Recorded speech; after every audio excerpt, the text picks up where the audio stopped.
નમસ્તે, મારી શાળાના મહેશજી શાળા નંબર 14 છે. વિકસિત ભારત 2047ના વિઝન અંતર્ગત અમારી ટીમે એ વિભાગ આત્મનિર્ભર ભારતમાં પેટા વિભાગ વોટરમાં ઓટોમેટિક પ્લાન્ટ વોટરિંગ સિસ્ટમ બનાવેલ છે. જ્યારે આપણે બહાર જઈએ છીએ ત્યારે છોડ સુકાઈ જાય છે. છોડ સુકાઈ ના જાય તે માટે અમે આ ઓટોમેટિક પ્લાન્ટ વોટરિંગ સિસ્ટમ બનાવી છે. ચાલો તો હવે હું તમને સમજાવું.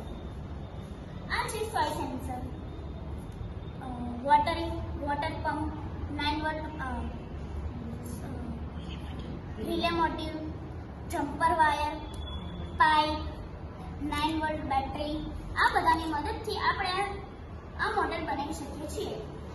તો ચાલો હું તમને સમજાવું આ કેવી રીતે ચાલુ થાય છે.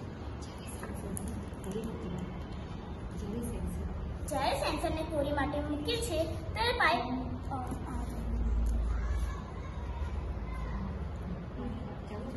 ત્યારે પાણી ચાલુ થઈ જાય છે. હવે જ્યારે સેન્સરને આપણે ભીની માટે મૂકીએ છીએ ત્યારે આ બંધ થઈ જાય છે. તમે જોઈ શકો છો.